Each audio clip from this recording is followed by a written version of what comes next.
Boo-ba-doo-doo-doo-doo-doo-doo.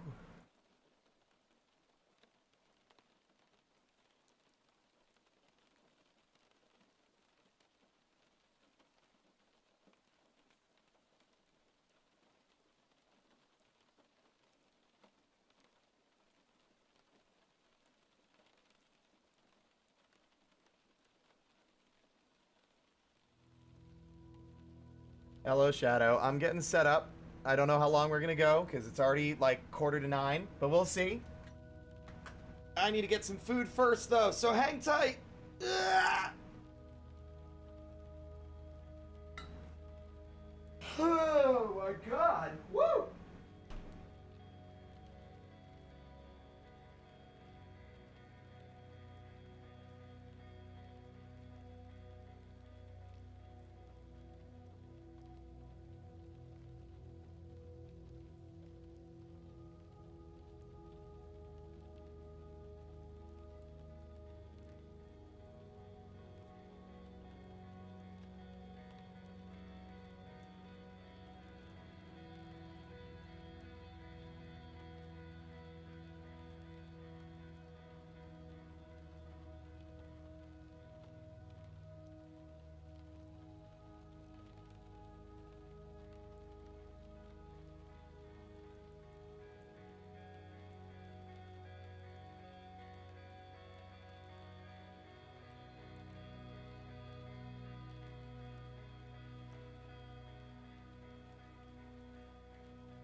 Hello!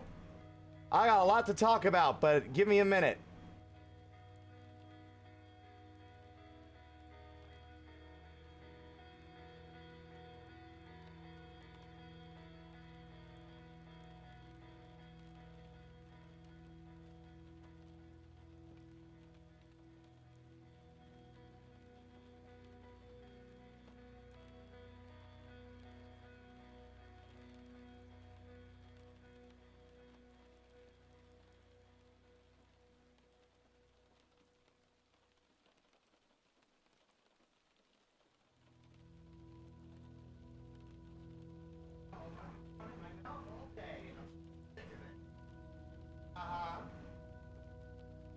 I need to get you some wet food or something. You've been eating dry food for like fucking 2 years. Ugh. Hello? Hello? Tink tink. Anyone there? Whew.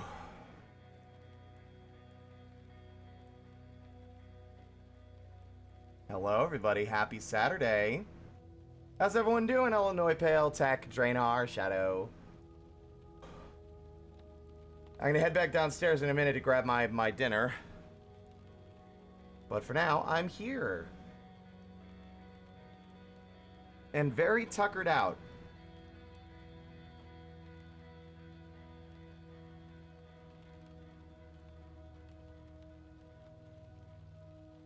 I will tell you though, and I'll probably talk about it again on Monday.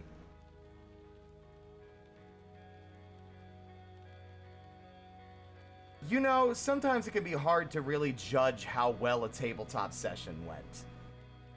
There's a lot of different factors that go into it, and sometimes you might feel like, oh, maybe this time you didn't run it that well, or that time you didn't run it that well. But there's really only one way that you can properly measure how well your game went. And that's how much fun your players had. And I and my players had a fucking blast.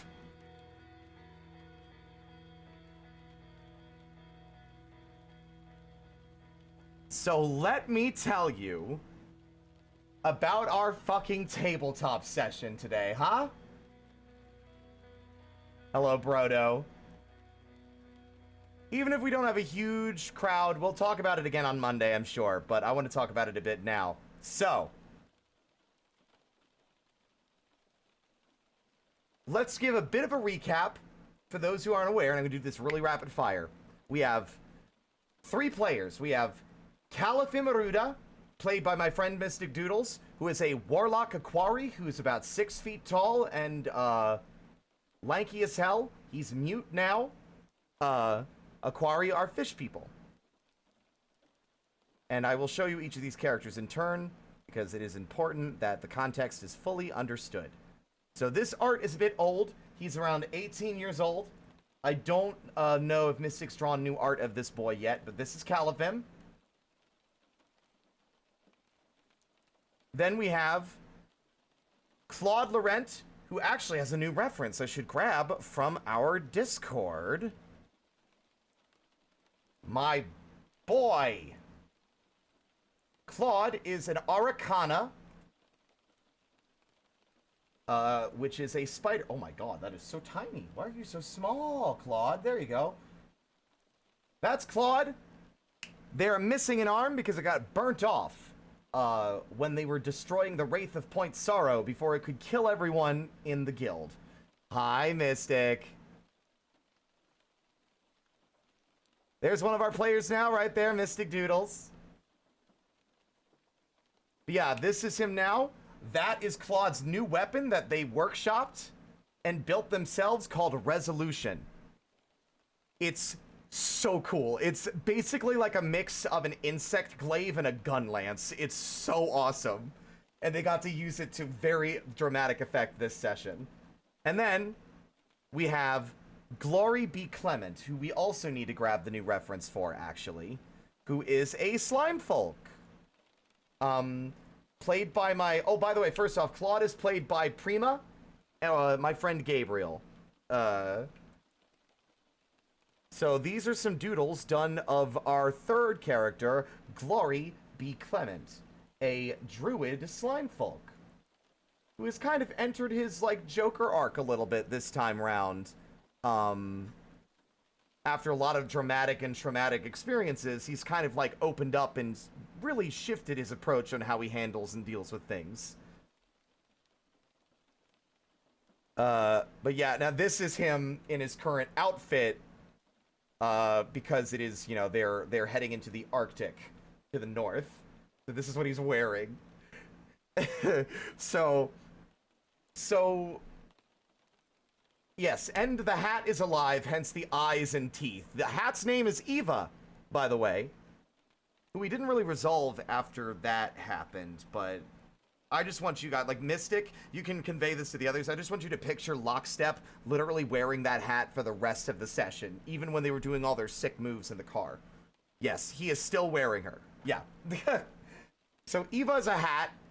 She's a mimic that the players rescued from a boat that was filled with mimics after the crew basically abandoned ship when they discovered it was infested. And the players rescued them and taught them to fish, and then one of them stuck with Glory and has been a companion throughout the rest of the game. Yeah, her name is Eva. So. Oh, how am I gonna do this spiel? How am I gonna do this spiel? It's a lot. It's so much to cover. Let me see. Let me get the appropriate music so I can at least cover the bases of the game.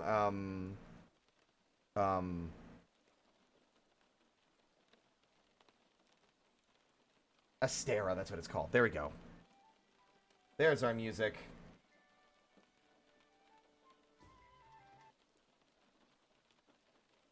So, the players, Glory, Claude, and Califim are all an adventuring party and a part of the adventuring guild, the Guardians of Wanderlust, who make the world a safer place to explore while keeping the joy and art of exploration alive. They have been sent to Mori, a island continent that is sparsely populated, on an expedition in order to uncover the history of the architects, an ancient race of inventors who vanished from the world nearly 1,000 years ago overnight.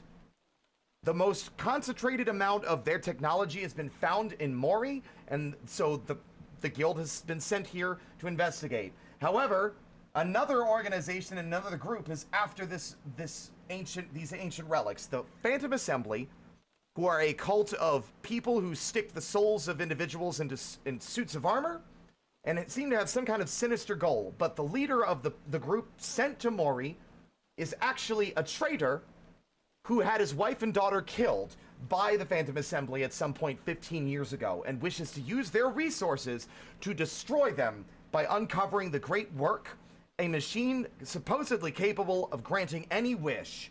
He wishes to use it to make the world a utopia.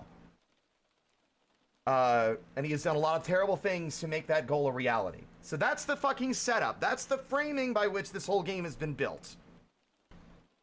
During the course of the game, they fought a giant praying mantis with tree-cleaving claws, and then eventually made friends with it. They fought a giant reanimated statue of Tiamat, brought to life by a device gathered by the second-hand man of the main villain, Avarice, who seems to have a bit of a genocidal complex in that he thinks every other race but himself are beneath him. He is a Visper, a being born of magic. So he was born from wild magic pockets in the world, and he has nothing but disdain for anyone other than his own kind. The Guildmaster happens to also be of that race, but let's see. He wants to make a world free of all suffering, basically, is what Truman wants to do, which is the main villain. Avarice is his second in command. The players have also gotten kidnapped by bandits, had a car race with a giant burrowing fish monster that spits fireballs. They've also driven screaming away from a giant mechanical worm through ancient and massive cavernous halls within the mountains, and also had direct conversations with emissaries of the goddess of life and death, who is giving implications that they are basically mired very deeply in some very, very serious things that, well, depending on how they play out, will have an effect on, the future of the world at large. They eventually confronted Truman, who had been pretending to work with them the whole time. That confrontation had a lot of heavy discussion before he revealed the airship he had constructed out of a stolen boat and the crystals he'd gotten from the mountain I'd mentioned. And his subordinate, Celeste, another armor suit, who is sentient as opposed to the rest, who are animated using the thing they found in the mountain when finding the statue. She ordered the firing of the cannons, and this resulted in the death of their fourth party member, Sloane, who had been animated during that very first fight with Tiamat, and had spent both his first moments and last moments protecting his friends. The guild was attacked by a wraith that Truman had captured in a little device, and during that ensuing struggle, the building was set on fire. Calathim tried to mute the thing and eventually caused him to go fully mute, and Claude, in an effort to control the flames to immolate this monster once and for all, burnt off one of his 4 arms. So that is where we're left. They have been informed that Truman is heading north to the city of Alluvia, a dwarven city in the frigid north of Mori, because of his notes, and he is tracking down the remaining fragments of the key he needs to activate this great work, although he is yet to actually figure out where it resides.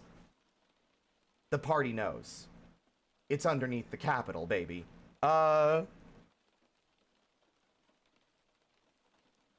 Where is my map? So for a little bit of context here, that was a pretty good summary, I gotta say, honestly, so far. Didn't cover every base, but I covered a lot of them. But this is Mori, for those who wish to know. So the players are heading north. Oh my goodness, getting raided already. Wait, what the fuck? Oh, that's them, yeah. Hello, Lumina, thank you so much for the raid. How was your stream?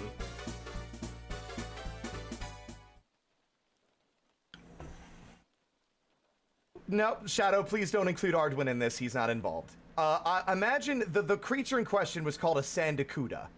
So imagine a mix of a barracuda, but the bright red coloration of a salmon, but it burrows through sand and spits exploding rocks. It spits stone rocks that burst into fiery explosions after a few moments. It can also roll into a disc, like the Gorons in Majora's Mask, and pursue that way rather than burrowing. That's the monster in question. But yeah, thank you for the raid. I'm currently recapping our whole campaign so I can get to what happened today.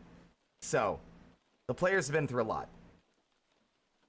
They are heading north in a vehicle that their artificer friend, Quick Ampere, constructed for them earlier in the campaign. The Wayfarer. Imagine, if you will, a fucking clock-punk dune buggy powered by the heart of their dead friend Sloane to give them nitrous for extra boost. And also, they have now winter-proofed it with proper doors and a windshield and an internal heating system. And also, in case I forgot to mention, the statue was actually a plastering of stone around a wire frame of welded together, like, mechanical parts. Imagine as if you were making, like, paper mache. So, Quick took the head of one of the dragons and just welded it to the front of their dune buggy. So, you'll give me a second here, if I can find where the fuck my tokens are.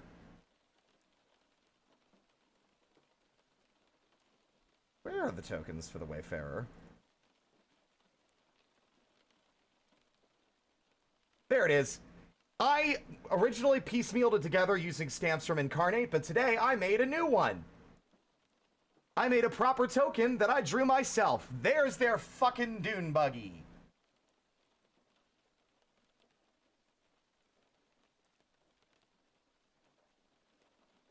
So, they are now in this vehicle, going with Quick, and Quick invented a robot. A long time ago, 10 years ago, a tragedy occurred.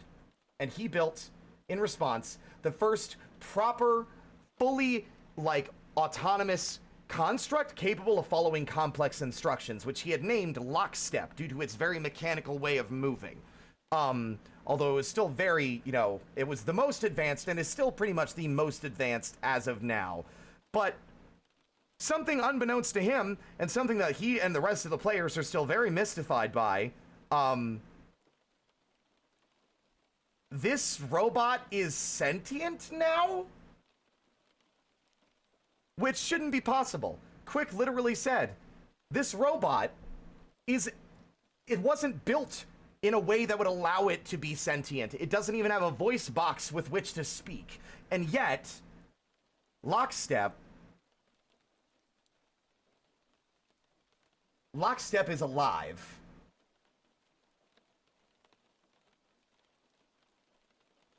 And he immediately set about basically enforcing self-care. You are going to bed and getting a full night's sleep, and I will not allow anything else to happen.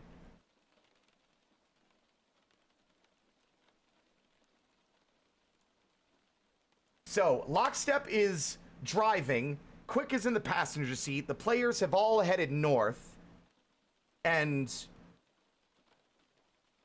they realize that the battery in the Wayfarer is dying. And in fact is dead, basically, because all the extra things, all the accoutrement they added to the Wayfarer ate through their charge a lot faster than they were prepared for, and had to make a stop next to an icy lake.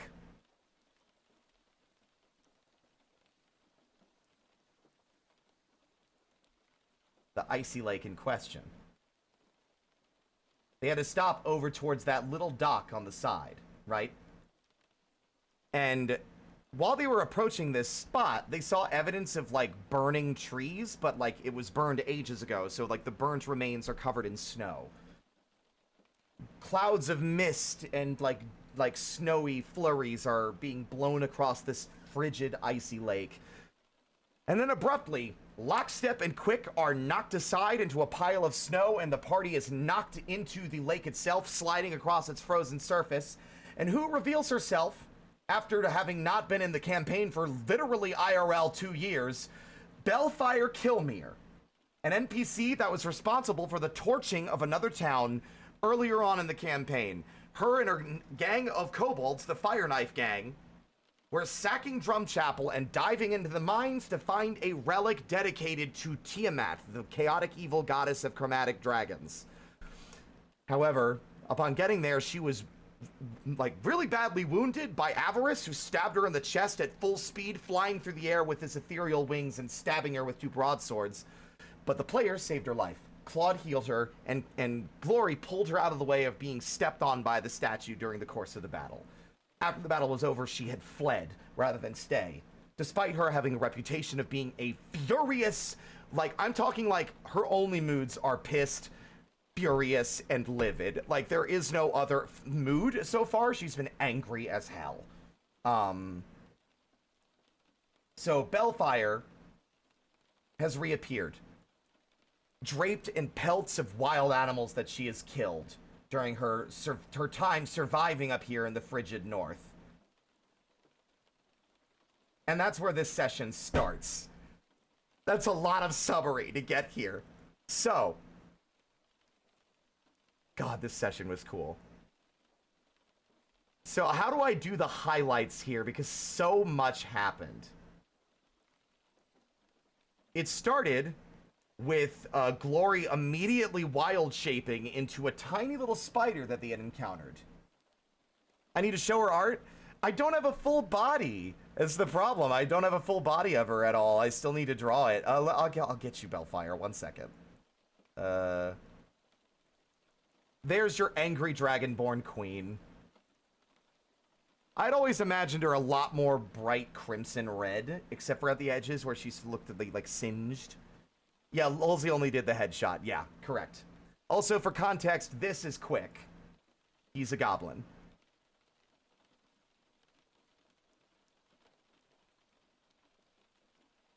But yeah, she is pissed.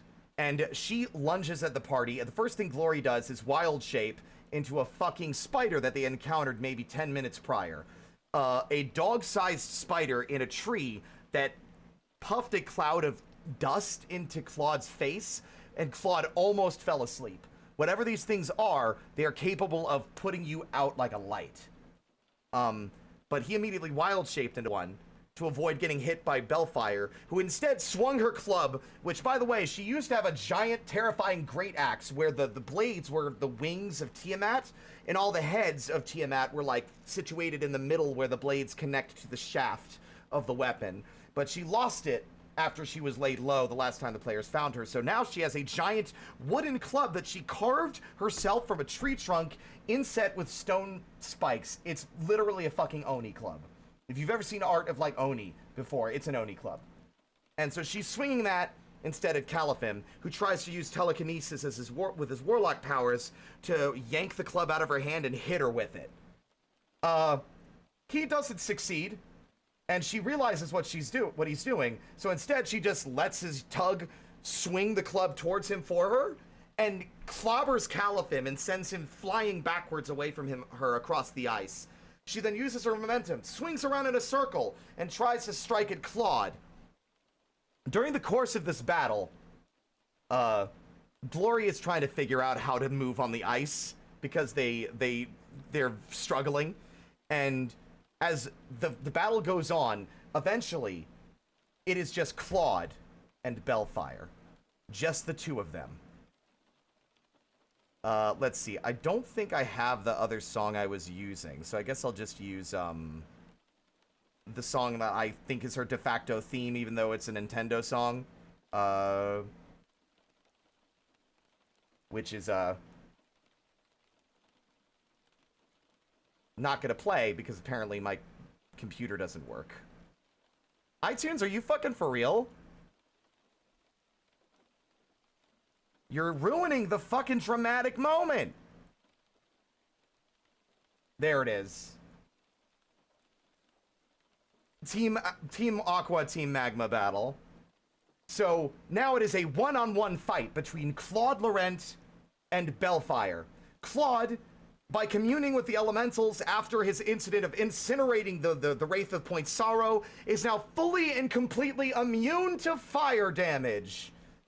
So Bellfire is swinging her massive club at him and trying to bathe him in fire, and he is unscathed. She basically, charges forward, unleashes the fire, and when the fire dissipates and he's unscathed, she's so pissed she headbutts him instead. But the battle continues. Califim and Glory are attempting to get to the shore to check on Lockstep and Quick, and Glory, as a spider, is attempting to find the other baby spiders to recruit them in their help to fight Bellfire. And in the meantime, Claude's glaive resolution has special properties. It has two little cartridges that allow Claude to either dodge away by causing a concentrated explosion, just cause a detonation directly in your face, or spew a jet of flame. I told you, it's the fucking gun lance. It's like gun lance and insect glaive. It's awesome. Claude is like dodging and weaving and taking like a hit here and a hit there as Bellfire swings her club left and right and lashes out. All the while he gets occasional cuts and scrapes and slices, but he's making an effort not to kill her. He doesn't want to kill her. But eventually they come to blows, and it's sword, like glaive and club locked together in a stalemate, with Bellfire pressing back against Claude and Claude pressing back against her, just trying to stand his ground on the icy lake surface. And then, all this time, that those flurries of snow and clouds of fog have been drifting across the lake.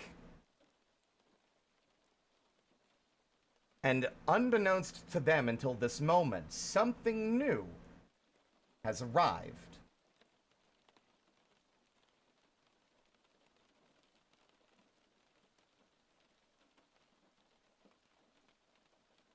Claude and Bellfire both, while continuing to press, like to hold their stalemate, turn their heads to the west, off towards the opposite side of the lake from the dock, and a massive shadow can be visible in a cloud of mist and fog.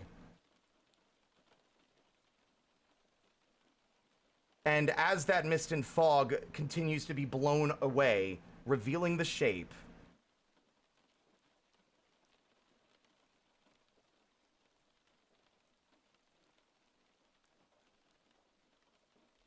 a massive snow white spider. Its legs covered in sharp, deadly looking icicles, is standing there, observing them. It tilts its head and then leans down as if a cat about to pounce, before shaking its abdomen in a traditional dance and unleashing a cloud of soporific dust. It enwreaths both Bellfire and Claude immediately. Claude manages to hold himself together by slamming their staff, the resolution, into the ice and kneeling and just holding on to it for dear life, just gripping it to, to keep themselves awake. Bellfire is not so lucky. Earlier in the battle, Halfpint had used a curse as a part of his warlock pact to, not joking, make Bellfire allergic to spiders.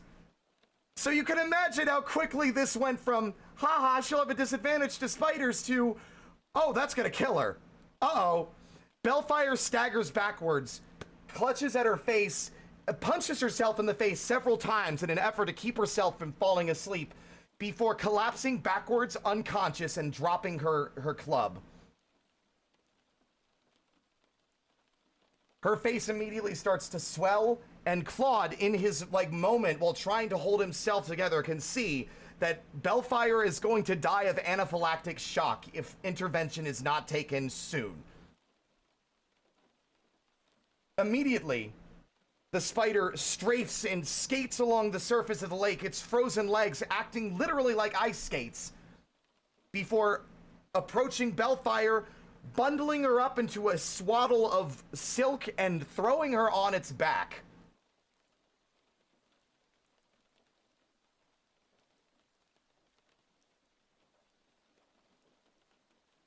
Yes, as this is taking place, Halfpint has managed to make it to shore and is going to see what's going on with Quick.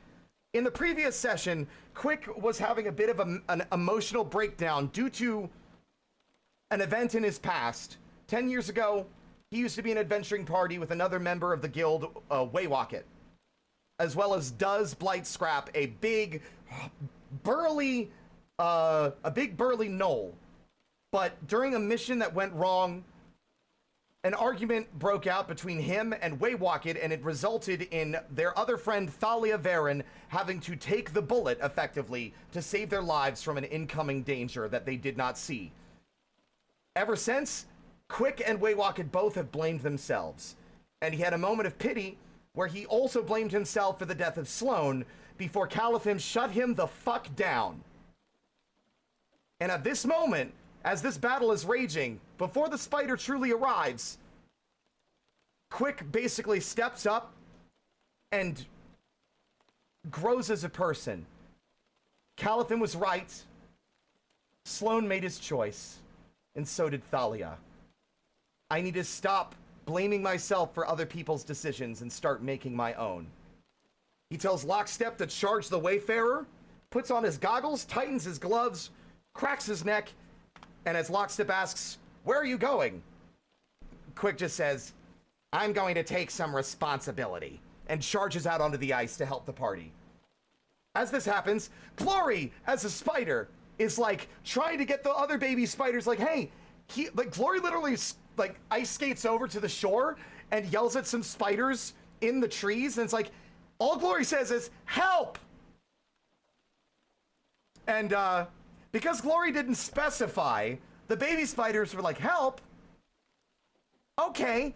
And they both make a move towards Caliphem and Quick, because it's another spider like them. They're all a big family of spiders. Clearly, they're just struggling to catch their prey. We're gonna go help. So that didn't work out quite like Glory expected. Meanwhile, Claude is managing to recover and like wake himself up to not be affected by the soporific cloud as it disperses. And Mama Spider turns around, and as a cloud of mist enwreaths her, she then leaps out of the cloud, one of her legs extended, swinging it at a high speed with the full intent of bisecting Claude completely through his torso. And then Claude does one of the dopest things ever. Claude jams the top of Resolution, their custom-made contraption. They jam it down into the ground, activate it, and using the explosion, launch themselves into the air over the swinging leg. Unfortunately, they didn't roll quite well enough, and the leg was still able to clip one of his own legs as he was leaping into the air. Claude used a special ability he had to, instead of taking damage, to take a debility, which is effectively a debuff that will have a negative impact on one of his skills until he rests. So he becomes shaky, which makes him have worse rolls for dex, but he still succeeds in overcoming the jump, lands on the monster, and immediately Morose Valan, or the Dancing Frost, reacts to him plunging the blade into her back.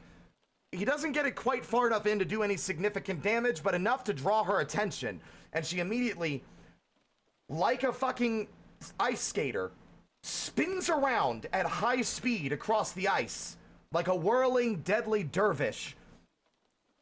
As this is happening, Caliphem uses telekinesis to grab one of the baby spiders and throw it into the other one like they're using a fizz gun in Gary's mod, knocking them out of the battle and into some snow. Before immediately, Glory's like, oh. Glory charges out onto the ice and starts talking to the spider. And this is where it gets kind of ridiculous. Glory is wild-shaped and using talk with animals to speak with the giant spider, which they had learned before they got here was such a deadly predator that all who had ever encountered it did not live to tell the tale. Like any who have faced it head on have never survived. But Glory basically is like, Mom, stop! Stop! You're like, basically like, Mom, over here, please! Like, trying to get her attention. And this is the most ridiculous decision I made. And I love it. Glory consistently through the whole session rolls like 10s and 11s and 12s in order to interact with this spider. And for context, for those who don't know, this isn't 5th edition, this is Dungeon World. It's built on Powered by the Apocalypse. 1 through 6 is a failure. 7 through 9, which is the average roll, is a partial success. You give a little, you take a little. 10 through 12 is a perfect success. You get exactly what you want. Glory, who has never really told a lie in his life, doesn't know how to lie, proceeded to spend most of this session having an argument with his mom. Like, having the little baby spider having an argument with Mom while Mom's trying to get dinner. It's like, darling, what is it that you need? I'm in the middle of something right now. You see, Mom's a bit busy. What is the problem? And Glory's like, basically like, oh, the ice is gonna break. It's a trap. You're gonna fall and drown. And it's like, what are you talking, darling? This isn't helping. What are you talking about? What is really the problem? You know, imagine like, I think one of my players said like divorced mom energy, basically. Yeah. So, while this fight is going on, the fight doesn't last very long, but it becomes instead, how do we save Bellfire's life? Because she's currently swaddled up on the back of the spider, despite the fact that Bellfire has basically tried to kill the party at every single instance that they've ever met her. While Glory's bullshitting his way into, like, a family dispute, and the mom's like, honey, don't you take that tone with me, young lady. I've eaten your siblings for less than that. What is going on with you? While this is happening, Caliphim attempts to use telekinesis to lift Bellfire off of Mama's back. It doesn't work. Claude eventually is able to grab Bellfire, and as the spider realizes the others are trying to get Bellfire off, does a swirling jump into the air and slams into the ice, causing a lot of cracks to form. But the impact and force jostles free. It snaps the webbing that's holding Bellfire on the body, and Claude and Bellfire both steer clear. All the while, Glory is continuously bullshitting his way into distracting this giant, deadly monster from eating the party. While Glory's doing this, God, it's all starting to blur together now. What I think happens at that point, Quick is just kind of flabbergasted because he's like, is that Glory? What is going on? The party is trying to figure out what to do with Bellfire. They were going to put her in the Wayfarer and drive away, but unfortunately, Claude dropped her. She hit the ground and snapped awake. As soon as she did, she immolated the fibers holding her mouth shut and started to claw her way free in a rage.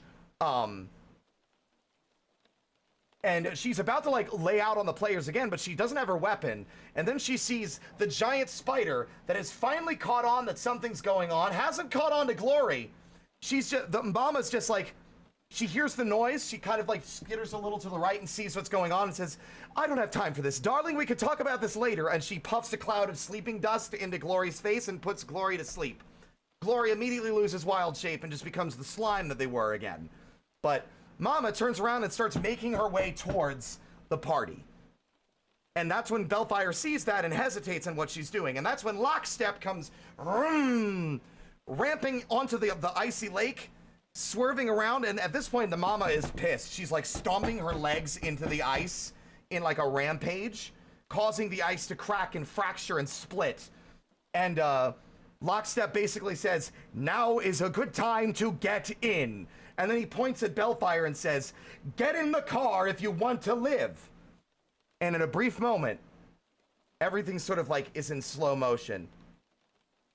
And Bellfire, furious at everything having gone wrong during her earlier fight with Claude, swinging her club angrily, she was like, I was abandoned by my followers, betrayed by my ally, pitied by those I sought to destroy, and for what?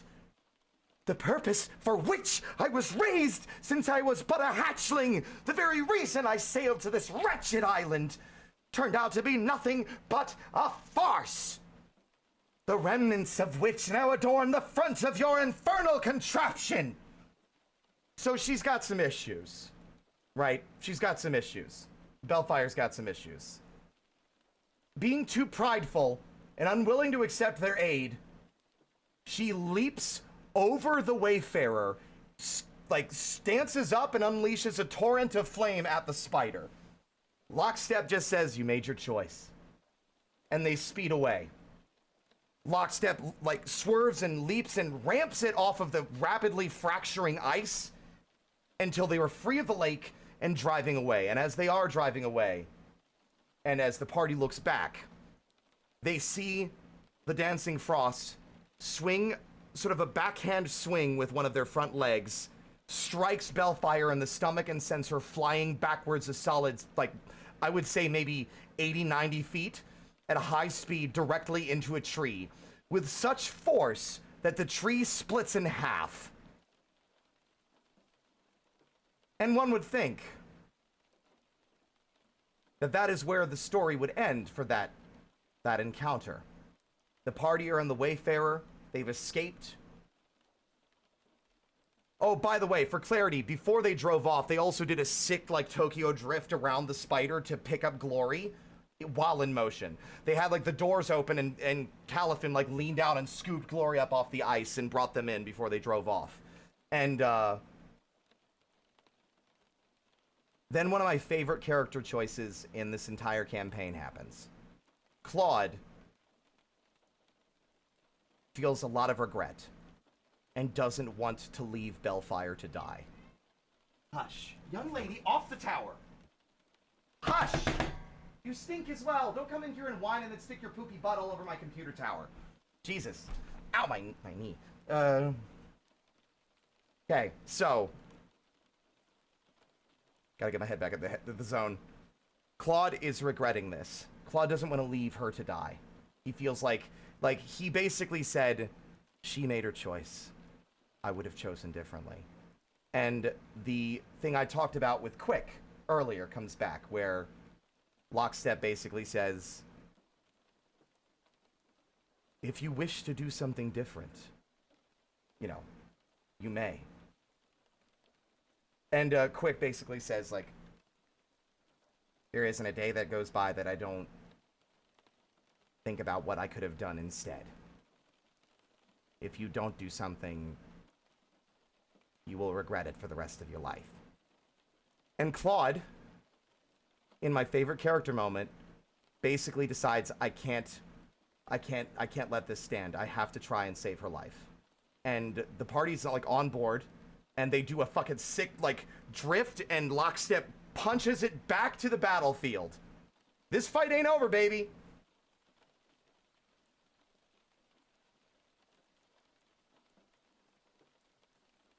Oh man, I don't have that one. I don't have that one saved. That sucks. There we go. I'm gonna unmute desktop for this because I don't have this on, and this will actually be in the VOD as well because I still have it set up that way, but music change. The icy lake, which I had to make an update to the map during the break that we had after that. Very quick and dirty, fractured and stuff. As they're speeding back towards the lake, Lockstep says, Claude, you deal with her. We'll deal with the spider. And if you've ever seen John Wick, Lockstep does a sick drift. You can see where the tree is split here right next to the dock. That's where Bellfire landed. Lockstep does a drift past that across the ice, and Claude just steps out of the Wayfarer, ready to try and save her life. And then the Wayfarer keeps going.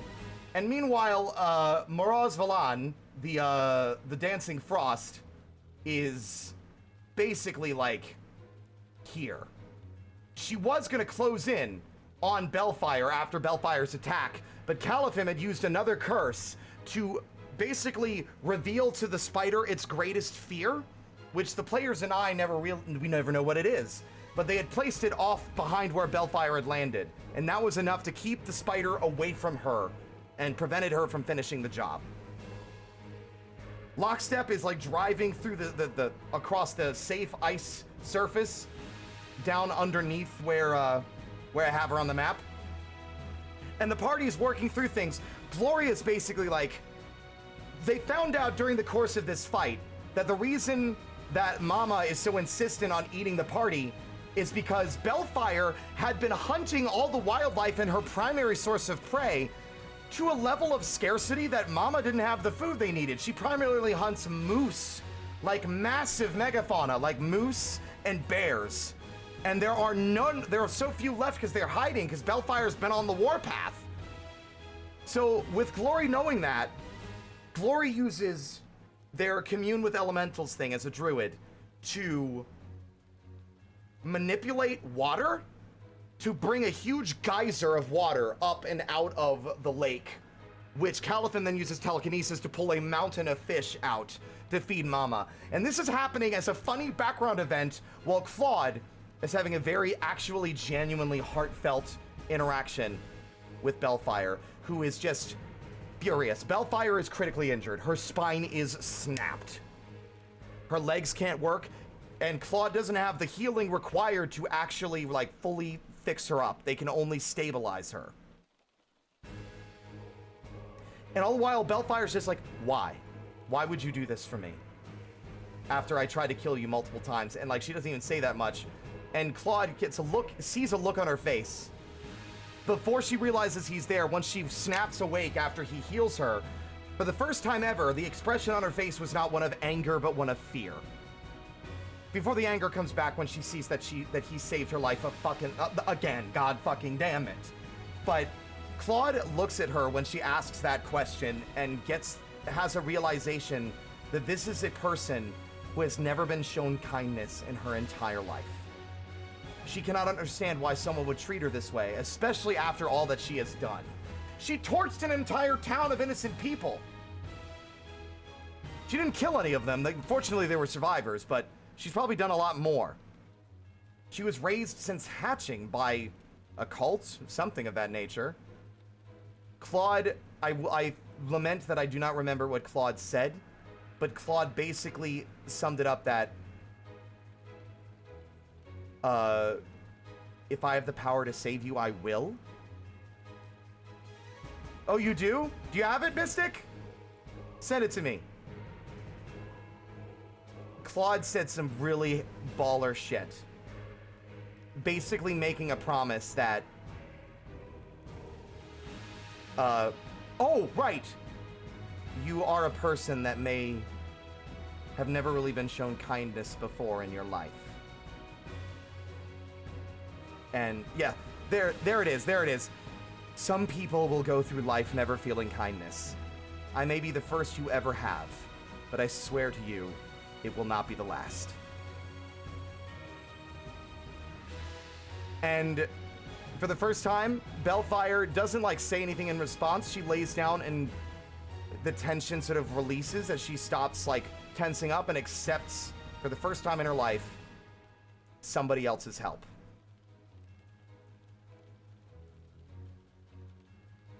And at that point, Glory and Caliphim, along with Lockstep in the driver's seat, do some sick further drifting, and Glory even leans out and, like, I can't remember what Glory says, but they basically, like, speak with animals in Glory form to, like, say something. I can't remember. But he calls out to the Dancing Frost, who's, like, looking at, like, the pile of fish that she's been provided, and then she, like, slowly, like a lazy Susan, like, gently drifting in a circle as she, like uses her legs to, like, spin on the ice, watches the car drive around. She points a leg at Glory and says, "Don't think just because you gave me fish that you're getting out of this. You have some explaining to do the next time I see you." As if And Glory's confused. Is she not, is she like, does she know that he was pretending to be one of her children? Or is she just like, somehow one of my kids became a different thing now, and like, just because she did that doesn't mean they're out of trouble? Yeah, Glory said, this is for you, Mom! After that, Mama rescues her two babies who were stuck on floating bits of ice, and then skates back across the lake to the cave and ducks inside and is gone. And now the party is effectively trying to figure out what to do with Bellfire, because they are pretty far away from anywhere. They're not really familiar with the elves at Oakhurst, and Alluvia is on the other side of the fucking continent through a field, an icy field that is got its name from geysers that shoot boiling water into the sky, and then all that water flash freezes into massive pillars of ice. So, Bellfire's spine is broken, and the party does not have the ability to actually fix that, and they are so far away from anything, but they don't want to leave her there to die. After a bunch of discussion, including reaching out to the Guildmaster, Quick offers a suggestion. You can talk to the spider, right, Glory? And so the plan is, Glory, Claude, Caliphim, and Quick are going to try and convince the spider that was trying to kill them earlier to give them a ride to Alluvia while Lockstep drives Bellfire back to the capital for medical treatment. That's where we've left off. That's the way the session ends. And something that I'm the most happy about, like I said earlier, it can be hard sometimes to determine the quality of a game that you've run. But I don't think I've heard my players have that much fun playing in a game I've run in a very long time. So I think that's a good sign. I finally embraced some things that I've long been avoidant about just because I wasn't sure how to approach it. Sometimes it's okay if your villains are brought low if they look a little foolish. That doesn't, like, detract from them being intimidating or threatening. It just adds more, like, depth and more facets to their character. I.e., Bellfire being allergic. Also, Caliphim dropped the curse that made her allergic so she wouldn't die. By the way. Just as an example, Bellfire, like, one of her attacks was her sneezing and causing the fire to come out. But also, just on a broader scale, the spider, which I had built up to be a big threatening force, being a fucking exhausted, divorced mom with 36 children, having to have a really bizarre conversation with one of them about, like, I'm going to drown. Like, I am a deep and complex individual, all right? I don't tell you everything. Yes, I can, like, falling in the water won't kill me, sweetheart. You know, like, giving Mama Spider that personality was a character decision I made on the spot that in the past I would have been hesitant to do because I would have feel like it would undermine her threat level.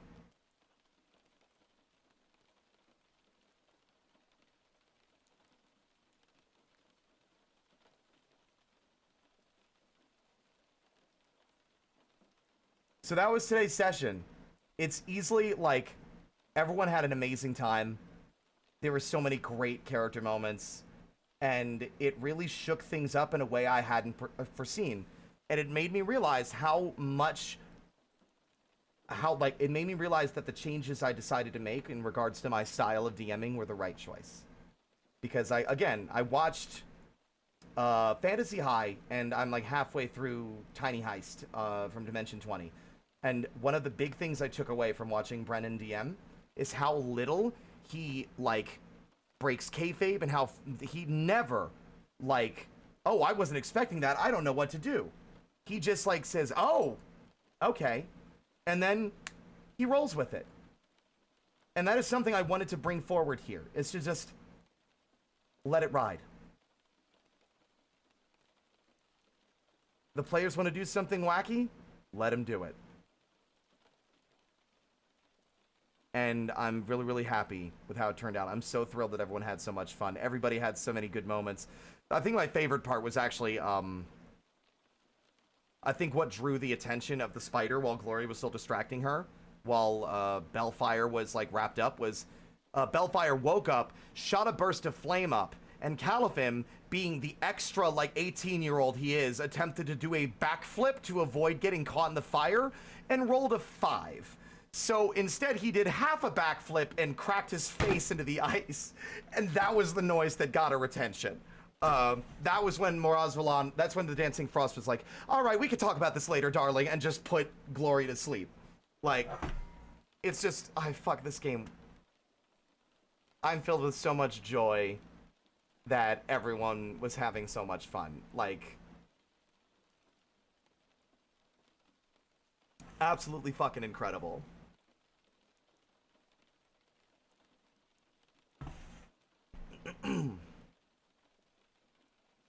Comedic Looney Tunes smack, absolutely. Oh, good. Oh, there we go. My favorite D&D moments. Good.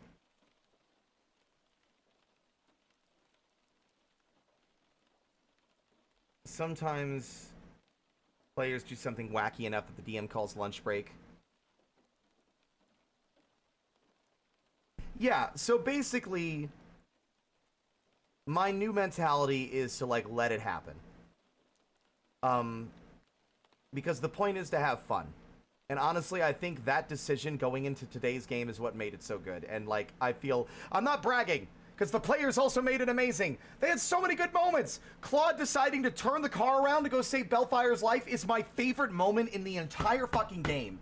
The only moment that I think competes with it is when Glory was arguing with Truman on the cliffside about their individual worldviews, and Glory kept talking at me, and I kept monologuing as Truman. We were talking over each other, and the energy of that interaction worked so well. It elevated that moment for me, and it's something that you cannot script or capture in any other way except by chance. And, like, having Claude choose to turn around is, like, a competing big moment for me. And I'm excited. 2 weeks. The next session, they're gonna have to, like... They're gonna have to ask Mom for a ride, basically. And, then they're gonna be in Alluvia. And I've got plans for Alluvia. One of my players is here, though, so none of y'all talk about what I shared last week.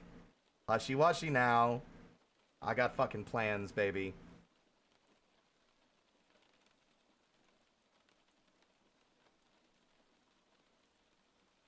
But yeah, that's how the game went. It was a good game.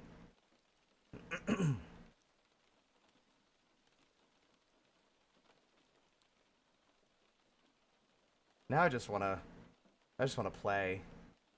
I just want to play something. We're probably not going to do Hollow Knight today, y'all. I'm, like, so tired. Like, I'm realizing now I love Hollow Knight, but if I pick that game up and try to play it right now, I'm going to be, like... I'm going to play like dog shit. So, I think we're going to save that for Monday after all.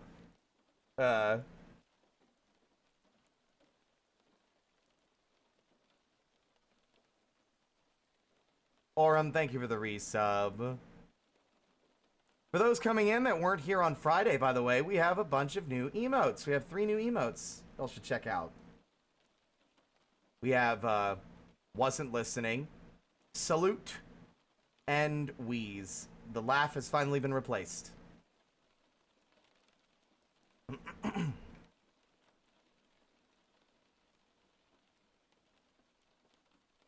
Wow. I'm actually really tired.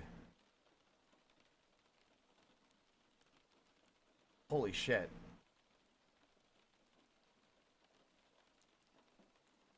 What do I even do with the rest of this stream?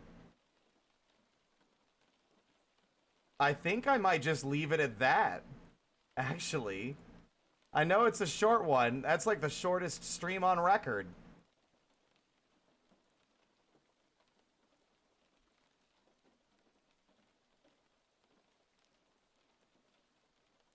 Yeah, I think I'm going to make a judgment call for my health. It is, it's not that late yet for me. It's only like 10 p.m. and I'm going to be up for another couple hours, but I don't think I have expended all of my social energy on the tabletop game.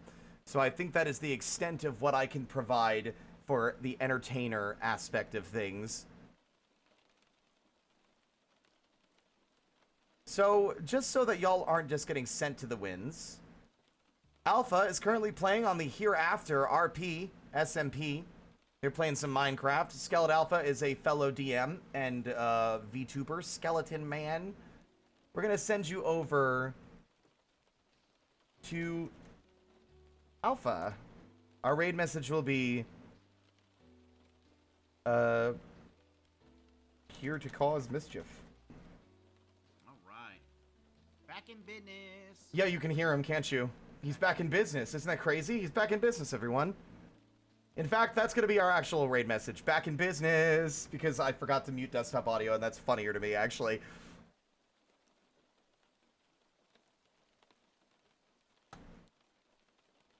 And then the smug.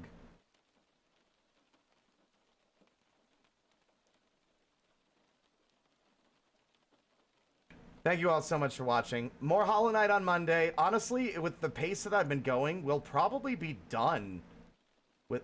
Can I also say real quick, hold the fuck up. I've been streaming for less than an hour, and there are nearly 40 of you here. When did that happen? That's crazy. Who are you people? I'm scared. No, okay. Thank you all so much for your support. I'll see you guys Monday for more Hollow Knight. It might be more, like, we might be finished with the base game stuff on Monday, but we still have all the DLC and everything else to do. But thank you all. And as always, until next time...